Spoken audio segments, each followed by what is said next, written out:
Irmãos, prestem muita atenção no que nós vamos ver hoje, porque é um assunto que compreende a nossa fé. É um assunto que nós devemos entender em toda a sua profundidade e largura, por causa que é isso que nós defendemos. Amém? Glória a Deus. Romanos capítulo 3. Romanos fica depois de Atos. Romanos capítulo 3.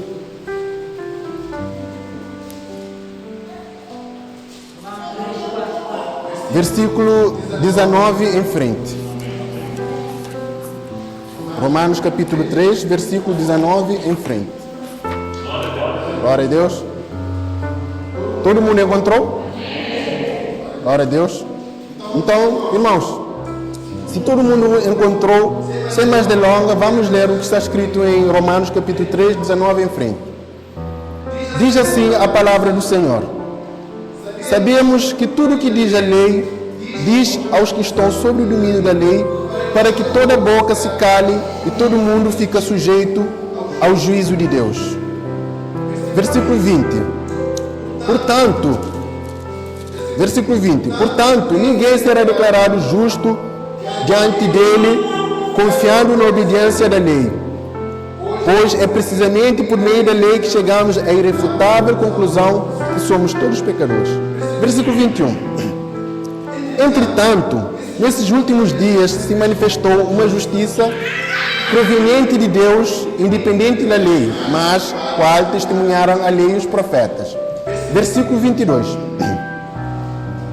Isto é, a justiça de Deus, por intermédio da fé em Cristo Jesus, para todas as pessoas que creem. Portanto, não há distinção, porque todos pecaram e estão destituídos da glória de Deus. 24. Sendo justificados gratuitamente por sua graça, mediante a redenção que há em Cristo Jesus. Versículo 25 diz assim: Deus ofereceu como sacrifício para propiciação por meio da fé pelo seu sangue, proclamando a evidência da sua justiça. Por sua misericórdia havia deixado impune os pecados anteriormente cometidos. Irmão, vamos ler até aqui, mas eu gostaria de sublinhar aqui o versículo 23, que é o versículo-chave da nossa pregação. Hoje, versículo 23 diz que porque todos pecaram e estão destituídos da glória de Deus. Amém? Então esse vai ser o nosso versículo-chave aqui. Eu peço você agora, humildemente, que abaixe sua cabeça, feche os olhos, vamos orar aqui, para Deus derramar a sua presença, seu amor, a sua graça, e que a sua palavra seja pregada. Amém? Vamos orar. Querido Deus, maravilhoso, glorioso, eterno, infinito, nós entramos mais uma vez, Senhor Jesus, na Tua presença. Nós entramos mais uma vez, Senhor, mais um ano, mais um mês, Senhor, que se inicia, Pai Santo. E nós continuamos carecendo da Sua graça, da Sua misericórdia, Deus. Ó Deus, pois cremos que elas são infinitas, intermináveis, Senhor. Senhor, nós pomos diante da Sua presença agora, Senhor, humilhando, Senhor, e exaltando o Teu santo nome, Senhor, que perdoe todos os nossos pecados, as nossas falhas, as nossas inclinações, as nossas peculiaridades, as nossas impenitências, Senhor Jesus. Senhor Jesus, pois somos todos pecadores, como diz a Tua palavra, Senhor, porque todos pecaram e estão destituídos da glória de Deus. A Tua palavra diz que aquele que diz que não tem pecado faz a si mesmo mentiroso, mas aqueles que o confessam, Senhor, o Senhor é fiel para perdoar os seus pecados, os nossos pecados, Senhor. Manifesta nesse lugar, Senhor, de modo que o Teu reino se avance, Senhor, e que o Teu nome seja glorificado acima de todos os céus, Senhor. Fique conosco, Senhor, e fale através da proclamação da Tua palavra, Senhor, de modo que o Senhor venha receber toda a glória, toda a honra, toda a exaltação, todo o poder, toda a soberania, Senhor, hoje e pelos séculos eternos. Glória a Deus. Irmão, podem vos assentar, por favor. Glória a Deus. Tenho uma mensagem aqui para compartilhar com os irmãos. É uma mensagem que fala sobre graça. Hoje eu vou pregar sobre graça. Graça maravilhosa. A graça de Deus. Um favor imerecido. Como todos sabem aqui. Graça significa favor imerecido. Amém? Então hoje é sobre esse assunto que eu vou falar com vocês. Eu gostaria que você prestasse muita atenção, porque é o assunto que compreende a nossa fé. É o assunto que talvez nós estamos aqui. Sem ela, nós jamais estaríamos aqui. Amém? Então, irmão, eu fico muito triste por ver o tipo de evangelho que é pregado hoje. Muito triste em ver as pessoas que estão cada vez mais empenhadas em pregar um evangelho que não tem nada a ver com o evangelho de Paulo. Certa vez Paulo disse que quem pregar o evangelho, a não ser aquilo que ele tenha pregado, que seja maldito, que seja anátema. Então eu fico muito triste por ter levantado muitos pregadores, muitos falsos pregadores, na verdade, que têm pregado um evangelho que não é o evangelho de Cristo, que não é o evangelho de Paulo. Tem pregado um evangelho que é um evangelho antropocêntrico. Vem uma palavra grega que significa antro, homem, cêntrica, centro. Homem está no centro da pregação desses homens. Então, a pregação bíblica que deve ser uma pregação cristocêntrica, ou seja, Jesus está no centro. Amém? Então, tem levantado muitos falsos pregadores, muitos falsos profetas, tem pregado o evangelho que hoje ele se chama evangelho de prosperidade, evangelho de felicidade, evangelho de triunfalismo, deixando de parte a verdadeira essência que Paulo e muitos dos apóstolos pregam e pregaram. Amém? Então, hoje tem-se ouvido um evangelho, eu não quero ouvir o silêncio de moeda, mas não quero ouvir o barulho de moeda, mas sim o silêncio da nota. O evangelho que não tem absolutamente nada a ver com o evangelho de Paulo, nada a ver com o evangelho que Cristo nos apresenta, que os profetas, que os apóstolos pregaram. Paulo, Pedro, Tiago, João, Mateus, todos pregaram um tipo de evangelho cristocêntrica. E hoje em dia nós temos muitos pastores, pregadores, têm pregado um evangelho que não é o evangelho de Paulo. O evangelho que Paulo teria nojo de pregar hoje. Amém? Então, o evangelho que se prega hoje é um evangelho que fala de prosperidade e triunfalismo em vez de salvação e redenção que há em Cristo Jesus. Para você ter uma ideia, segundo uma pesquisa feita, um estudo feito, cerca dos 100% das pessoas que se convertem, 60% não permanecem. Por quê? Por causa da maneira que é apresentado o Evangelho de Cristo. Por causa que o Evangelho apresentado não é o Evangelho que salva, que redime o homem, o Evangelho que cura, que restaura. Amém? Não é o Evangelho de Paulo, não é o Evangelho de Cristo. Só para você ter uma ideia, como é que é. Mas para falar do Evangelho, irmão, eu preciso falar com vocês sobre pecado. Irmão, faz muito tempo que você não prega, você vem logo falar de pecado, irmão. Pois é, irmão, pecado que eu venho falar, porque é impossível falar do Evangelho de Cristo sem falar do pecado. Amém? Então, para saber o que é o Evangelho, o que é o verdadeiro Evangelho, você precisa primeiro aprender o que significa a palavra Evangelho. A palavra Evangelho vem do grego, que significa Evangelion. O que é Evangelion? Evangelion é a boa notícia. Esse é o Evangelho. Evangelho em português, em grego é Evangelion. Evangelion literalmente significa boas notícias. As boas notícias de Cristo. A palavra Evangelho, mais uma vez, é boas notícias. O que é boa notícia? Cristo. O que ele fez, o que ele faz. O que ele fez, o que ele vai fazer. Amém? Por muitos, se vocês creem. Irmão, o Evangelho nada mais, nada menos que a encarnação de Deus. Um Deus Espírito, um Deus eterno, um Deus infinito, tornou-se homem. Vestiu-se da roupagem humana.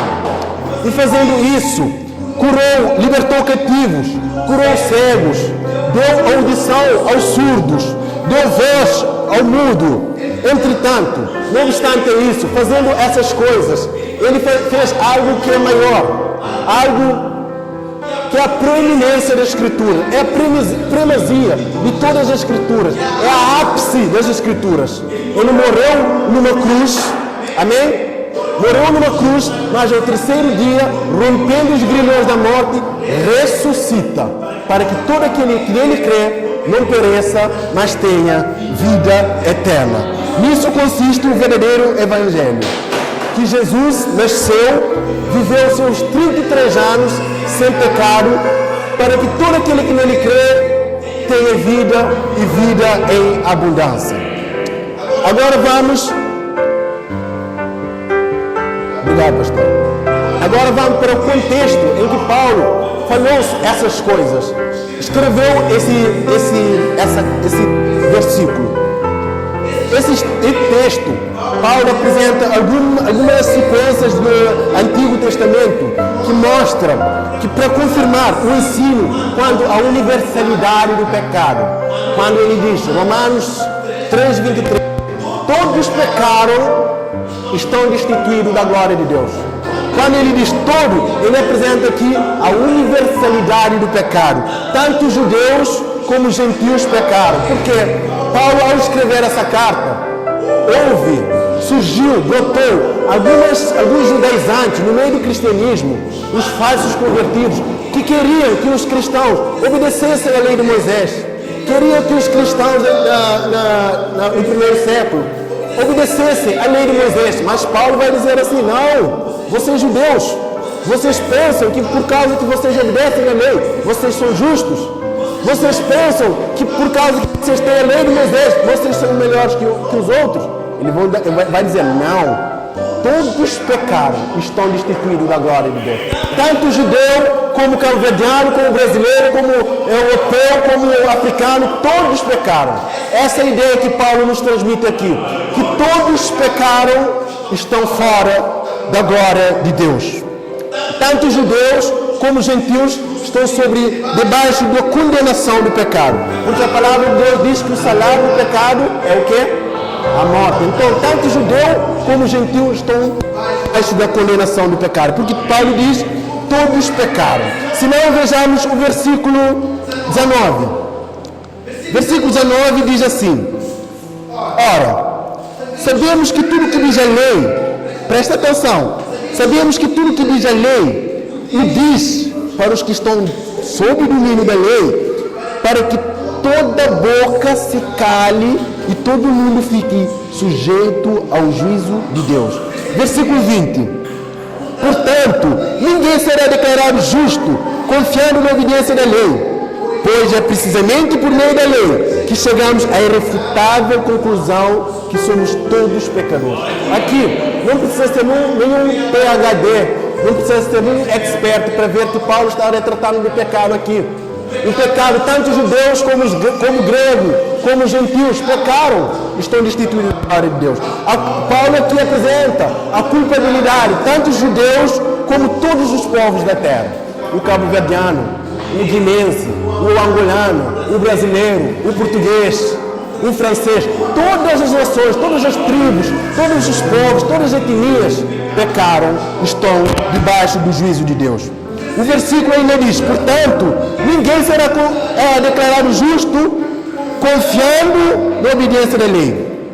Por que isso, Paulo? Ninguém será declarado justo confiando na obediência da lei. Paulo continua no seu texto, na sua carta, porque é precisamente através da lei que chegamos à irrefutável conclusão que somos todos pecadores.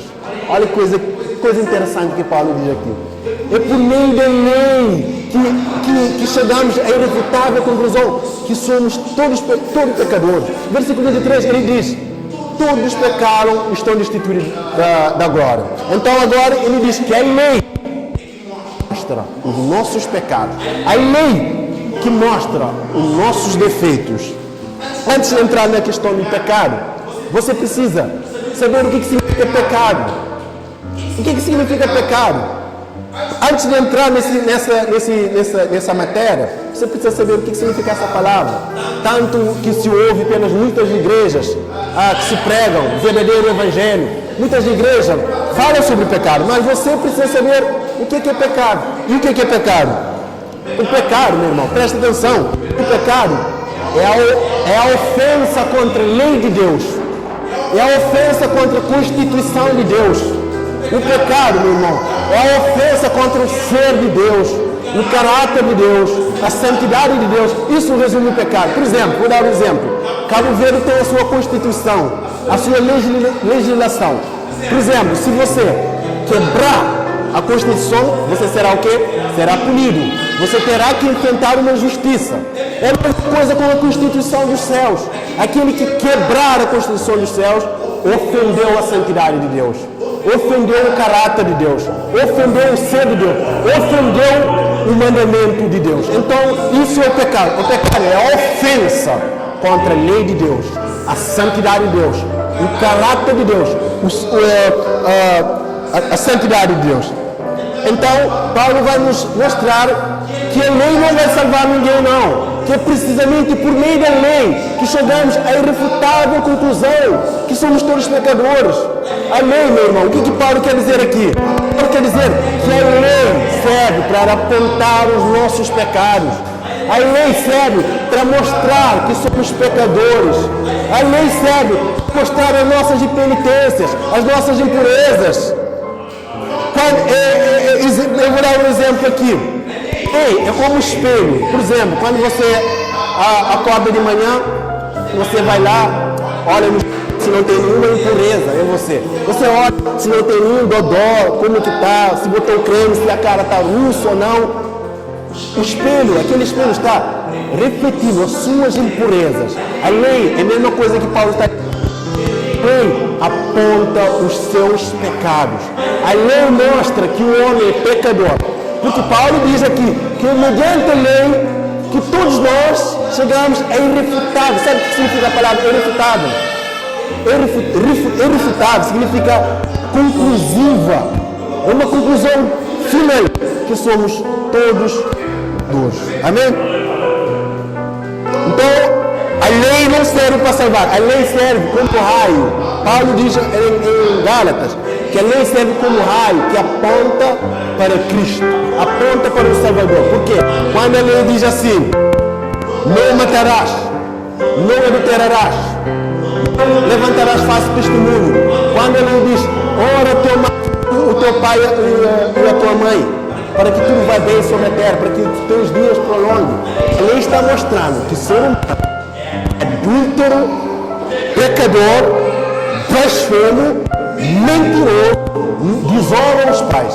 Essa é a ideia que Paulo nos dá aqui, que a lei serve para apontar os nossos pecados, meu irmão. Essa é a ideia aqui que Paulo nos dá. Olha, vou dar só um exemplo para você. Certa vez o jovem rico foi lá: mestre, o que faria de bom para dar a vida eterna? Jesus disse assim, Marcos diz de outra forma, que o jovem rico foi lá: bom mestre, o que faria de bom para dar a vida eterna? Jesus vai resistir a ele. Bom? Como assim bom? Sabe o que o jovem rico estava dizendo? Mestre, o Senhor observa a lei de Moisés, o Senhor é bom. Eu também, lei de Moisés, eu também sou bom. Ele estava querendo dizer: homens são bom, eu sou bom. Jesus vai resistir a ele. Bom? Como assim bom? Jesus, ele vai, que foi bom para dar a vida eterna? Jesus vai mostrar a ele a lei, para mostrar que ele justamente não é bom. A lei vai mostrar os seus pecados, as suas falhas, as suas inclinações. Então Jesus vai dizer: conhece a lei? Ah, mestre, pensa que eu não sei o que o Senhor está querendo dizer.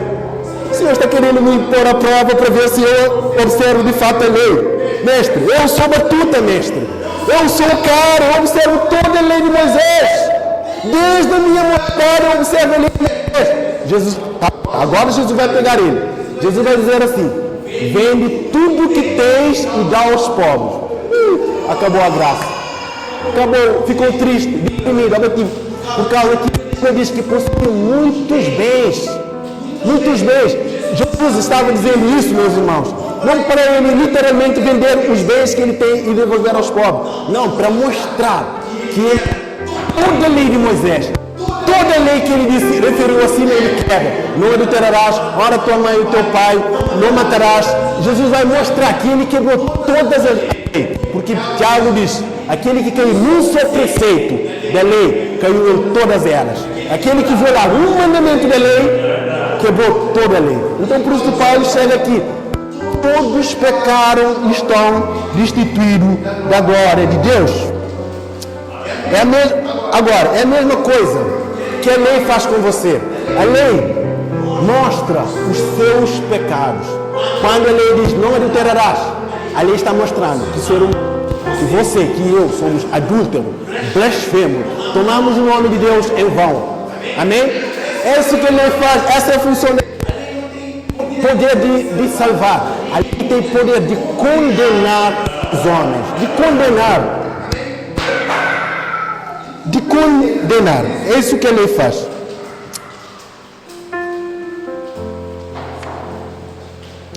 Agora, Paulo diz no versículo 23, o nosso versículo central, que todos pecaram e estão destituídos da glória.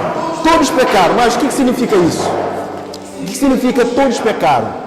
Todos pecaram aqui, dá uma ideia aqui, literalmente significa errar o. Quem já foi para o exército sabe, quando ele vai atirar, tem o alvo lá, tem aquele pontinho bem no alvo, a sua missão é atirar no meio. Mas quando Paulo diz todos pecaram, significa literalmente todos erraram o alvo. Mas no nosso caso, o ser humano, não erramos o centro do alvo, não. Mas nós falhamos em acertar qualquer parte do alvo. Qualquer parte do alvo. Irmão, nós erramos porque nós não obedecemos a lei na íntegra. Nós erramos porque nós ofendemos o ser de Deus, o caráter de Deus, a santidade de Deus. Então Paulo chega à conclusão: todos pecaram e estão destituídos da glória. Todos pecaram. Não tem branco, não tem preto, não tem escuro, não tem vermelho, não tem português, não tem brasileiro. Todos pecaram e estão destituídos da glória de Deus. Quero um exemplo para mostrar que você pecou, que você está destituído da glória. Quero um exemplo. Mateus 5:28. Jesus disse: ouviste que foi dito, não adulterarás. Eu, porém, vos digo, aquele que olhar para uma mulher, e para um homem também, com intenção impura no seu coração, o que? Já adulterou com ela. Já adulterou. Agora deixa eu fazer uma pergunta para você. Quantas vezes você já olhou para uma mulher com intenção impura no coração? Quantas vezes você já olhou para um homem com intenção impura no coração? Tem jeito, todos pecaram. Todos pecaram estão destituídos de Deus. A Bíblia diz: não furtarás. Quantas vezes que você já roubou uma caneta na sala de aula? Um drops.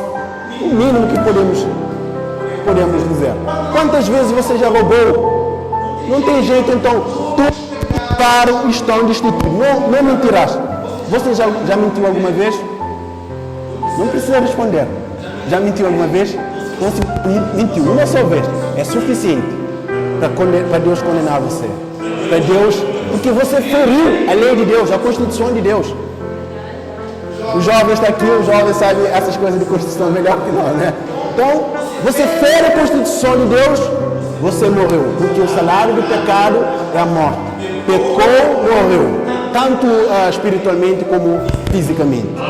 Glória a Deus. 23 diz assim: não matarás. Irmão, peraí agora. Peraí, por quê? Você já disse essas coisas assim, mas pode ser que eu tenha cometido. Mas matar, irmão, nunca matei na minha vida. Eu nunca matei nenhum mosquito sequer. Oh, insensato. Sabe o que João diz para você? Aquele que odiar o seu se torna assassino. E sabemos que assassino não tem lugar no reino do céu. Então você não tem jeito, meu irmão. Não tem jeito, não adianta, meu irmão. Todos pecaram, estão destituídos da glória de Deus. Agora me diz uma coisa. Já chegamos à conclusão que eu sou adúltero, que você é adúltero, que todos nós aqui pecamos, estamos destituídos da glória de Deus. Agora me diz uma coisa. Um adúltero, para onde que um adúltero vai? O adúltero vai para o céu. Um blasfemo vai para o céu. Um mentiroso vai entrar no céu. Não, o que ele merece? Condenação. Porque o salário do pecado é a morte. Então, todos pecaram e merecem morrer, segundo Paulo. Agora, deixa eu dizer uma coisa. A Bíblia diz que Deus, presta atenção no que eu vou falar agora, que Deus vai julgar os pensamentos maus. Estima-se que o ser humano tem 30 mil pensamentos por dia. Desses 30 mil pensamentos maus, desses 30 mil pensamentos, se você tiver um pensamento mau, é suficiente para Deus condenar você. Um pensamento mau. Então, em um ano, Edivane pode nos ajudar a fazer a conta. Você terá 265 pensamentos maus para dar conta no dia do juízo. Em 2 anos, você terá 3.650 pensamentos maus para dar conta no juízo. Mas você não tem um pensamento mau por dia. Você não tem um pensamento mau. Você tem vários pensamentos maus por dia. Não adianta. Todos pecaram e estão destituídos da glória. Então você errou completamente o alvo. Você errou porque você não obedece o mandamento de Deus. Você não obedece a Constituição de Deus. Você não obedece a lei de Deus. Então você errou. Você pecou. Você falhou. Está destituído da glória de Deus. Está destituído. Não tem jeito. Com Deus em si, pão, queijo. Você viu como o pecado é algo perigoso. Você viu como o pecado pode levar você a estar no lago que arde com fogo e enxofre por toda a eternidade. Você viu, aquilo que vimos até agora, chegamos a refutar a conclusão que o pecado condena o homem, que o pecado leva o homem à destruição eterna, que o pecado leva à separação eterna entre Deus e o homem. É isso que o pecado faz. É algo terrível, meu, a ponto de separar eternamente você e o seu Deus. Olha o que Isaías 59 diz: o que faz a separação entre você e o seu Deus são os vossos pecados. Os vossos pecados são o que faz separação entre você e o seu Deus. Paulo diz: o salário do pecado é a morte. O salário, a recompensa, o poder do pecado, o agrado do pecado. Então essa é a realidade terrível para todos nós, para todo ser humano. Uma realidade terrível. Todos pecaram, estão fora do reino de Deus. Estão fora, todos pecaram. Então, se todos pecaram, estão destituídos da glória de Deus, então isso deve ser uma realidade terrível para nós. Você agora deveria estar caído do seu prostrando em oração a Deus, pedindo perdão pelas suas impurezas, pelas suas peculiaridades, pelas suas imperfeições. Glória a Deus. Então, você pecou, você nasceu no pecado, você foi concebido no pecado, e no mundo caíram em pecado. A sociedade, meu irmão, bebe iniquidade como água. Somos todos seres quebrantados. Por quê? Porque quebramos o ser de Deus todos os dias. Quebramos o mandamento de Deus todos os dias. Ofendemos o ser de Deus, o caráter de Deus, a santidade de Deus, a constituição de Deus, todos os dias. Todos os dias nós fazemos algo hediondo para com Deus. E você está destituído da glória de Deus. Todos vocês, inclusive eu. Paulo disse que ele era o principal dos pecadores. Se Paulo era o principal dos pecadores, quem sou eu? Quem vocês? Paulo que era um homem santo. Amém? Então, meu irmão, somos todos seres quebrantados, porque quebramos a lei de Deus todos os dias. Todos os dias você faz algo terrível, algo hediondo contra Deus. E você está destituído do céu. Quem está entendendo diz amém. A psicologia moderna diz para você sentir com quem você é. Mas eu te digo, eu desejo que você seja salvo. E Paulo diz que somos todos pecadores. Nós somos pecadores. A nossa essência é pecador. Você está percebendo quão perverso é o pecado? Irmão, se o pecado fosse apenas atos, nossa situação já estaria constantemente complicado. Mas o pecado vai muito além de uma prática. O pecado, meu irmão, escorre no meu ADN. Davi disse: quando nasci em pecado, minha mãe me considerou pecado, meu irmão. O pecado é muito mais que um ato, meu irmão. O pecado nós estamos destituídos da glória, meu irmão. Se você comete pecado, você é nascido em pecado. Todos somos podres, corrompidos, desde o princípio. Gênesis 6,5, viu, Senhor, que a maldade do homem era continuamente mal. Desde o princípio, meu irmão, todos os seus desígnios do coração. Todos são desígnios. Era continuamente mal, meu irmão. Todos. Agora, quero entrar num ponto aqui muito importante que eu estava falando com o pastor ontem. As criancinhas, irmão. As criancinhas. A Bíblia diz que as crianças não têm pecado, são seres puros, certo? Mas dizer que a criança não tem pecado é uma coisa. Agora, dizer que tem inclinações para o pecado é outra coisa. Agora, vou dar só um exemplo para você. Acaso você ensina uma criança a mentir? Acaso você ensina uma criança a ser egocêntrica? Acaso você ensina a criança a ser bruta com as crianças? Não, meu irmão. Aprende por si mesmo. Por si mesmo elas aprendem. Porque elas têm inclinações para o pecado. Inclinações para o pecado, meu irmão. Elas aprendem por si mesmo. Agora, não é um desafio. Deus tem misericórdia disso. Deixa a sua criança fazer o que quer. E veja, daqui a 10 anos, o que você terá? Você terá um verdadeiro monstro. Porque eles são inclinados para o pecado desde o seu nascimento. Sabe por quê? O salmista diz, Davi disse, Salmo 51:5, eu nasci em pecado concebeu minha mãe. Agora, todos os seres humanos, meu irmão, nascem no pecado. Todos os humanos são quebrantados no pecado. E por esse motivo, todos estão destituídos da glória de Deus. Todos nascem odiando a Deus. Hein? Mas alguém pode dizer, eu nunca odiei a Deus, nunca detestei a Deus. Se isso for verdade, que talvez você esteja pensando isso, nunca odiou a Deus, nunca violou o mandamento de Deus, Colossenses 1:2 estaria mentindo, porque diz que aqueles que não têm Cristo é inimigo de Deus. E também outra circunstância, Efésios 2:3 diz que não tem Cristo é filho da ira. Então, meu irmão, nós todos pecamos, todos nós estamos destituídos da glória de Deus, meu irmão. Agora, mas irmão, eu pequei, talvez você esteja perguntando, eu pequei pouco, não pequei tanto assim. Irmãzinho, Adão e Eva pecaram, pelo uso do seu pecado, não puderam escapar do juízo de Deus, lá na dispensação de inocência. Imagina nós, com todos os nossos pecados nas nossas costas, a conta no dia do juízo. Adão e Eva não puderam escapar do único pecado. Imagina você escapar dos pecados que estão sobre suas cabeças.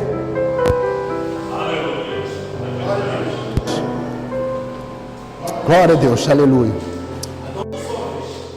E todo o universo, todo o cosmos, todos os seres humanos caíram. Descendentes de Adão.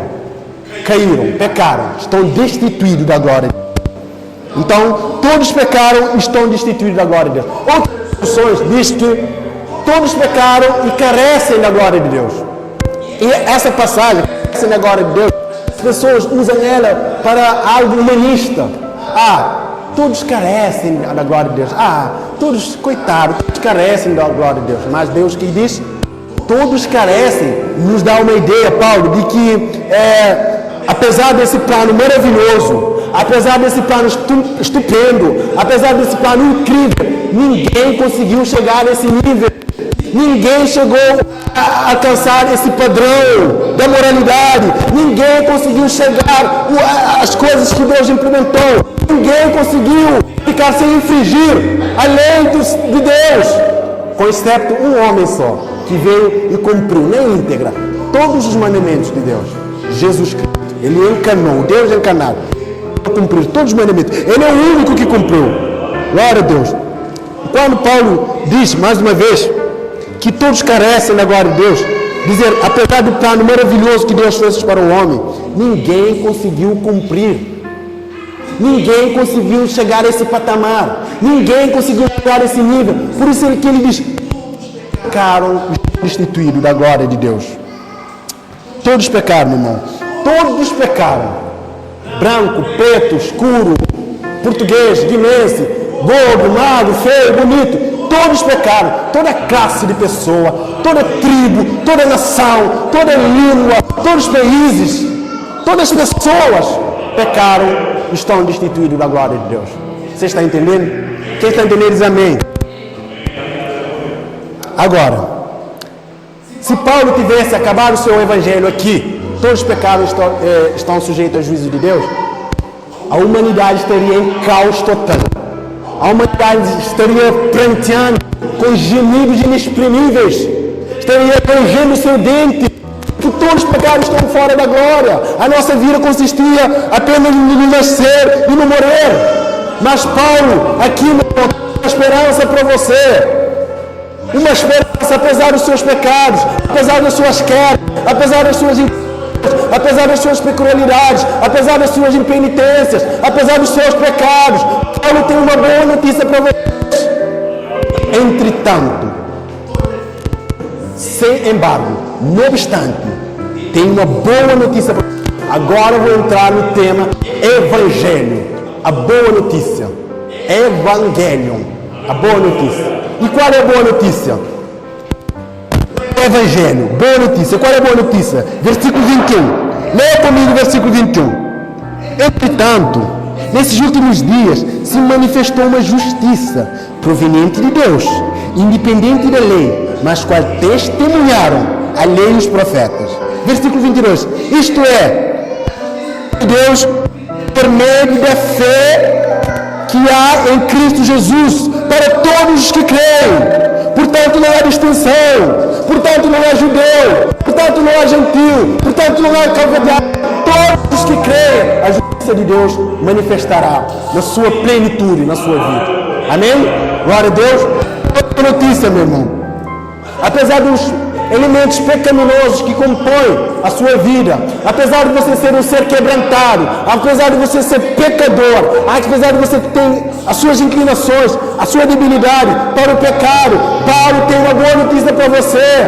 Paulo tem uma boa nova para você, o Evangelho. Apesar de tudo isso, meu irmão, que você ser pecador, nascido em pecado, quebrantado no pecado, bebe o pecado como água. Apresentando uma solução para nós aqui. Paulo apresentou uma solução. Apesar de tudo isso, Deus proveu uma salvação para você. Deus proveu um escape para você. Deus proveu uma salvação para você, meu irmão. Providenciou uma saída para você. E qual é a saída? É o que o versículo diz. Por intermédio da fé. Manifestou uma justiça de Deus por intermédio da fé. O que é fé? Fé, Hebreus 11 diz que a fé é a convicção de fatos. Que fatos? Da obra redentora consumada por Cristo na cruz. Fé é a convicção de fatos. Fato da obra redentora consumada por Cristo na cruz. Para que, primeiro, para salvar você justamente desses seus pecados, das suas inclinações, falhas. Amém? Quase estão entendendo dizer amém aqui? Glória. Então Paulo tem uma boa notícia. Que Cristo nasceu para salvar você justamente desses seus pecados. O anjo, quando ele nasce, o anjo Gabriel vai no quarto de uma virgem e diz a José assim: a virgem conceberá e dará a luz a um menino e porá ele nome de Jesus, razão, porque ele salvará o seu povo dos seus pecados, meu irmão. Olha que coisa estupenda, meu irmão. 2 Coríntios 5, 21. Aquele que não tinha pecado, por nós se fez pecado, por nós se encarnou, para que nós pudéssemos ser feito a justiça de Deus, meu irmão. Que coisa, irmão. Que coisa tremenda. Agora, como que ele vai nos salvar? Através da sua encarnação. Um Deus Espírito eterno e infinito fez-se igual a nós, vestiu-se a roupagem humana para que pudesse cumprir o escrito em Jonas 9. A salvação vem do Senhor dos exércitos. Amém? Então Jesus, meu irmão, encarnou para nos salvar. Ele precisava se encarnar. No princípio era o Verbo, e o Verbo estava com Deus, e o Verbo era Deus, e o Verbo se fez carne e habitou entre nós. Que coisa estupenda, meu irmão. Esse, meu irmão, é o Verbo da vida, que se fez carne e habitou entre nós. Isso é uma das doutrinas mais encantadoras, mais espetaculares que a Bíblia nos propõe. A unicidade de Jesus, a única divindade. Amém? Então, Jesus encarnou para todos os nossos pecados sobre ele, para salvar justamente esses seus pecados, para salvar você dessas suas peculiaridades suas. Amém? Agora, ele se fez homem, vindo na plenitude dos tempos, nascido numa virgem. Ele se fez homem, para quê? Para salvar dos seus pecados, meu irmão. Essa é a boa notícia. Essa é a boa notícia que Paulo nos promete aqui. Aquele homem se encarnou para que possa levar todos os seus pecados, meu irmão. Meu irmão, Hebreus diz que ele não levou em conta a vergonha da cruz, mas a alegria que lhe estava proposto em ser nosso Redentor. Que coisa estupenda, meu irmão. Isaías 53 diz que Deus fez cair sobre eles nossos pecados. Quando ele se encarnou, quando ele vestiu a roupagem humana, quando ele tornou-se homem. Amém? Quando ele tornou-se homem. Está entendendo isso? Jesus não veio aqui para ir lá para a fora, não. Jesus não veio aqui para beber água de coco no céu, não. Jesus não veio aqui para passear em Nova York, não. Jesus veio aqui para salvar você do seu pecado, meu irmão. Olha que coisa estupenda, meu irmão. Jesus veio aqui, meu irmão, para salvar você de todos os seus pecados. Colossenses 1:21 diz que Cristo é ira. Você está entendendo isso? Cristo veio para trazer paz entre você e Deus. 2 Coríntios 5:19. Pois Deus estava em Cristo, reconciliando o mundo com Ele mesmo, meu irmão. Não levando em conta os nossos pecados, meu irmão. Que coisa tremenda, meu irmão. Que coisa tremenda. Ele é o príncipe da paz, meu irmão. Ele traz paz entre você e Deus. Pois o menino não nasceu, filho se nos deu. O governo estará sobre o seu ombro, seu nome será maravilhoso, conselheiro, príncipe da paz, Deus forte, meu irmão. Olha que coisa tremenda, meu irmão. Mateus 5 diz que Jesus é o pacificador. Bem-aventurados os pacificadores serão chamados filhos de Deus Altíssimo, meu irmão. Então Jesus trouxe paz entre você e Deus. Deus que está irado, que a sua constituição foi violada, o juiz do universo, e o homem penitente, o pecador, Jesus vem e reconcilia você com Deus. Reconcilia você com Ele mesmo, como diz a... Então, meu irmão, presta atenção aqui, que Jesus veio para trazer uma bandeira branca entre você e Deus. Porque Filipenses, Colossenses 1:21 diz que quem não tem Cristo é inimigo de Deus. Quem não tem Cristo não recebeu a Deus. Pois ele veio para criar os seus, mas os seus não o receberam. Mas todo aquele que receberam tem dado direito de ser chamados filhos de Deus, meu irmão. Deus, ele veio para que você possa reconciliar com seu Pai Celestial. Reconciliar, meu irmão. Você está vendo? Jesus veio para trazer uma bandeira branca entre você e Deus. Que coisa tremenda. Agora, peço que preste atenção nesse sprint final. Preste atenção. Porque Jesus, você vai entender quem é Jesus agora. Você vai entender o que Jesus fez por você agora. Agora o bicho vai pegar. O pau vai comer, como se diz por aí. Vamos ver. Moisés, no Monte Ebal, disse assim: quem me obedecer toda a lei na sua íntegra, maldito é o teu fruto. Maldito é a tua maçadeira. Maldito é tu quando entrar na cidade. Maldito é tu quando entrar no campo. Maldição, meu irmão. Jesus, o que Jesus fez? Ele levou sobre ele todos os nossos pecados, meu irmão. 2 Pedro 2:24 diz que Jesus carregou todos os nossos pecados em seu corpo no madeiro, meu irmão. Que coisa gloriosa, meu irmão. Ele carregou todos os pecados, meu irmão. Pecado, meu irmão. Ele tornou maldito o nosso lugar, porque está escrito: maldito todo aquele que persiste em não cumprir toda a lei de Moisés. Que coisa gloriosa, meu irmão. Maldito. Então quem era maldito? Eu e você. Eu e você éramos malditos. E ainda somos malditos para aqueles que não têm Cristo. A ira de Deus está sobre você. Irmão, isso não é o evangelho de Nero, não. É o evangelho do apóstolo Paulo. É o evangelho da salvação, meu irmão. Amém? Quantos podem dizer amém aqui? Jesus, meu irmão, fez maldição em seu lugar tornou a sua maldição, que todas as demandas da lei eram cabíveis a você. Jesus pegou sobre ele, e cravou aqui na cruz com ele e sepultou com ele. Está vendo como Jesus é maravilhoso? Será que Jesus era maldito? Será que Jesus era maldito em si mesmo? Não, meu irmão. Foi por causa de você que ele se fez maldição.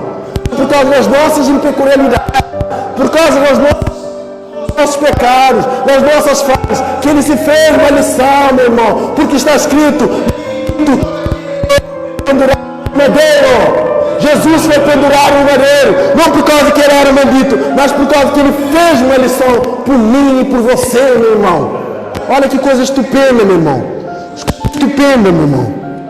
Estupenda. Agora, ele remove os seus pecados. Presta atenção. Remove os seus pecados e une você com Deus. Estabelece uma paz entre você e Deus. Agora, os seus pecados não mais podem fazer a separação entre você e Deus. Não mais pode separar você do seu Deus. Aliás, nada pode separar você e o seu Deus. Paulo diz: tenho a certeza, aquele que estou em Cristo, nem a vida, nem a morte, nem os anjos, nem principado, nem potestade, nem o futuro. Meu irmão, Paulo está certo que nada pode separar-nos do amor de Cristo, meu irmão. Nada. Entretanto, deixa eu fazer um paralelismo sombrio aqui. Hebreus 3 diz: como escaparemos se desconsiderarmos tão grande salvação? Como escaparemos se não darmos ouvido à Bíblia Sagrada? Como escaparemos se não darmos ouvido o que a palavra nos ensina? Como escaparemos se não ouvirmos a voz do nosso pastor supremo? Como escaparemos se nós recusarmos o caminho da vida? Eu sou o caminho, a verdade e a vida. Ninguém vem em paz senão por mim. Amém? Então Jesus é o caminho, a verdade e a vida. Então como escaparemos se desconsiderarmos tão grande salvação, tão grande redenção, tão grande obra que Jesus fez por nós? Como escaparemos? Como escaparemos? É isso que Paulo propõe aqui. Que apesar da sua queda, apesar do seu pecado, apesar das suas peculiaridades, apesar das suas inclinações, Deus teve que prover uma saída para você. Deus teve que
esse é o Senhor que você serve, o Senhor quem você adora, meu irmão. Agora, será que nós devemos continuar em pecado por causa que ele disse tetelestai? Será que devemos continuar pecando? 1000 vezes não. A palavra de Deus diz que Deus nos chamou para andar em santidade. Dia após dia, andar em santidade. Jesus, Mateus 1:15. O reino está vindo. Tá bom? O que deve fazer? Arrependei-vos e creia no Evangelho. Olha que coisa tremenda. Arrependei-vos e creia no Evangelho, meu irmão. Glória a Deus. Amém? Agora, já observamos que todos pecaram, estão destituídos. Agora, que Jesus já pagou todos os seus pecados, carregou sobre ele e cravou aqui na cruz com ele. Gálatas, Colossenses, diz que Jesus estava lá. A dívida, a sua dívida, os seus pecados, bilionária, infinita. Jesus pegou, sabe o que ele fez? Ele rasgou. no meio e cravou na cruz com ele e sepultou com ele. Agora nada pode fazer você separar de Deus. Paulo diz, nem a vida, nem os anjos, nem a morte, nem os principados, nem o potestade, nem o futuro, pode afastar você do amor de Deus. Agora, falando agora daqueles que regeneraram, aqueles que foram selados com o poder do Espírito Santo. Agora estou dirigindo essa palavra para aqueles que desceram as águas em nome de Jesus, receberam o dom do Espírito Santo, aqueles que cada dia mais perseveram em santidade. Agora, os que são verdadeiramente convertidos, os regenerados pelo poder do Espírito. Romanos 3:24 diz assim: sendo justificado. Agora, para dizer o que significa ser justificado, é preciso dizer o que é não ser justificado. O que é não ser justificado? Não ser justificado. Ser justificado não significa que Deus trata como se nunca tivesse pecado. Não. Ser justificado não significa que no momento que você creu em Cristo, Deus fez você perfeitamente justo. Não. Caso isso, você não pecaria mais. Ser justificado significa que aquele pecador que creu em Deus, aquele pecador que creu em Cristo, aquele pecador que desceu nas águas, batismo no nome de Jesus, recebeu Deus olha para ele, o juiz do universo, inclina seus olhos para ele e declara aquele pecador legalmente justo. Legalmente justo. Olha que coisa estupenda, meu irmão. Quando ele olha para aquele pecador que foi batizado em nome de Jesus, que foi batizado com o Espírito Santo, que anda em santidade, ele olha uma pessoa semelhante a Cristo, a semelhança de Cristo. Agora o Paulo diz, nada pode separar-nos do amor de Deus. Nada, meu irmão.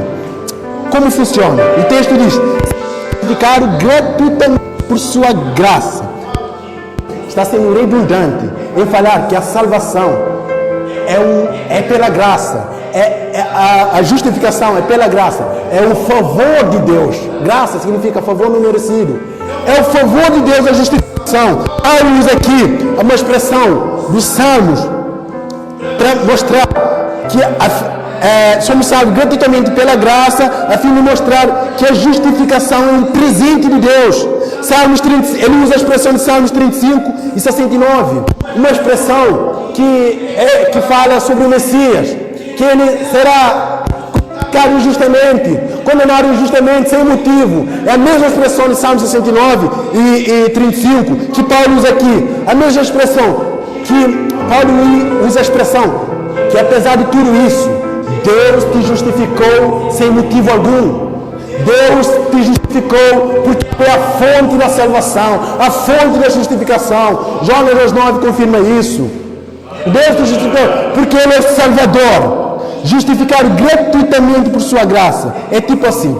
Você vai perguntar ao judeu. Judeu, por que você é salvo? Eu sou salvo porque obedeço a lei de Moisés. Eu sigo a Torá. Você vai muçulmano, por que você é salvo e vai para o céu? Ele diz assim, por causa do Corão, eu dou esmola, peregrinação. Você vai no católico, por exemplo. Católico, por que você é salvo? Maria, essas coisas. E você vai no crente, um nato, seguidor de Cristo, tanto em falar como no modo de proceder. Você pergunta para ele, por que você é salvo? Ele disse assim, sou salvo, cristão nato, porque sou pecador, minha mãe me concebeu em pecado, eu faço todas as coisas que eu faço, eu de contra Deus, eu vou salvo, vou ser salvo, porque Jesus levou todos os meus pecados na cruz, e assim Ele me justifica, me torna legalmente justo. Então eu só vou para o céu no mérito e no valor de Cristo, o meu Senhor. Viu como coisa estupenda? Então é assim, aquele, meu irmão, cristão verdadeira, vai para o céu no mérito e no valor de Cristo. Glória a Deus, meu Senhor. Agora me responde uma coisa. 4 exemplos que eu dei, qual que dá glória a Deus e qual que dá glória ao homem? Tira a sua própria. Todos carecem da glória de Deus. Todos carecem. Convém que Ele cresça e eu diminua. seja reduzido a nada, a pó. Amém? O texto continua. Sendo justificado por sua graça. O que é redenção? Redenção é o ato de resgatar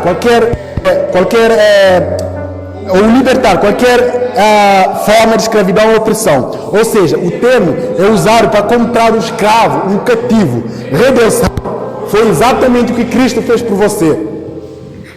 Foi exatamente o que Cristo fez por você. Remiu você mediante o seu sangue. Mas quando ele fez a remissão para salvar você, o sangue que ele pagou, o preço que ele pagou, não foi dólar, não foi ouro, não foi escudo, não foi rei. O preço que ele pagou foi o seu próprio sangue, meu irmão.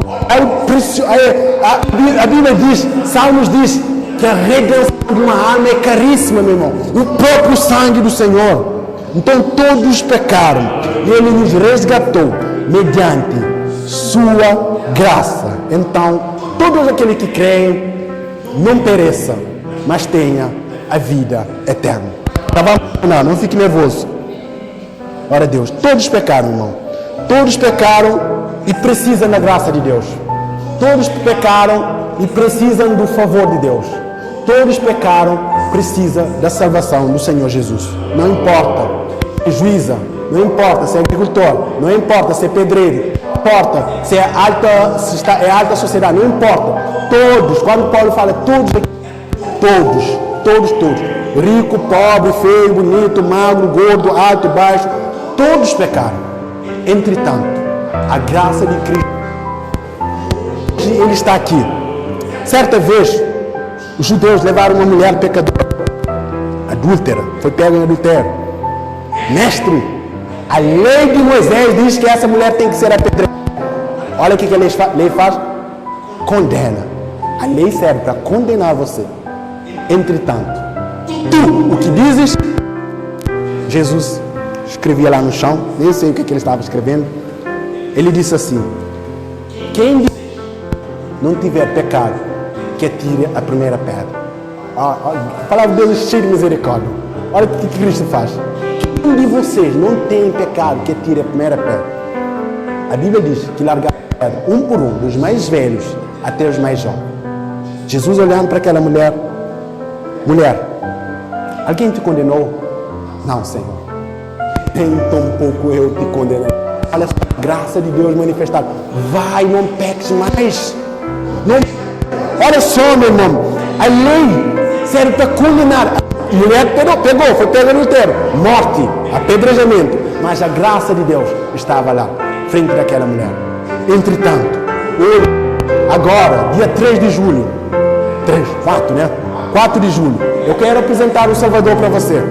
Cristo Jesus, que morreu por você, no alto, no cúmulo do Monte Gólgota, disse: Tetelestai, está pago todos os seus pecados, todas as suas falhas, inclinações. Ele pagou por você. Hoje, Ele está aqui, não levando em conta os seus pecados, de braços abertos para você, dizendo: vem, pecador, vem, pecador, vem, pecador, vem. Vem e beba gratuitamente da água da vida. É gratuito, não há que pagar. Não há que pagar. Venha e beba. Pô, você não está percebendo que você está numa cama de hospital, morrendo com esse pecado, com esse câncer que come você, que consome você. Você não está vendo que você está morrendo aos poucos com esse pecado. E alguém hoje quer entregar a você um antídoto, a cura, a vacina para os seus pecados, para o seu câncer, que está consumindo você, que quer matar você. E você persiste em conviver com esse erro, com esse pecado, com essas inclinações de impurezas. Você insiste em incredulidade, fofoca, mentira. E hoje o Salvador está de braço aberto para você, dizendo: vem, pecador, vem, pecador, vem. A graça está aberta. A porta da graça está aberta para todos os que creem, porque Ele disse: Tetelestai, acabou, está pago, está consumado. Agora, o que devemos fazer para alcançar essa graça? Jesus disse: o reino é vindo, arrependei-vos e crer no Evangelho. Pedro disse assim: os judeus estavam lá, vós crucificaste Cristo, aquela liturgia toda que ele vai fazer, aquela pronúncia toda. Os judeus ficam espantados, porque crucificaram o Messias de Israel. Que faremos, irmão? Os judeus entraram no desespero. Não, eu posso conjecturar aqui o desespero daqueles judeus. Que faremos? Apesar de nossos pecados, odiando, o que faremos? Arrependei-vos, sejam batizados em nome de Jesus, para perdão dos vossos pecados, e recebereis o quê? O dom do Espírito Santo. Essa é a graça de Deus manifestada a todos aqueles que creem, para que todo aquele que crê não pereça, mas tenha vida eterna. Esse é o Evangelho, essa é a graça manifestada em Cristo Jesus. É a justiça de Deus, para que todo aquele que nele crê não pereça, mas tenha vida eterna. Amém? Que o Senhor avive essas verdades nos nossos corações. Amém? Deus abençoe e salve para a pessoa. Glória a Deus. Glória a Deus. Amém? Glória a Deus. Obrigado, pastor, pela oportunidade. Deus abençoe grande e poderoso. Amém?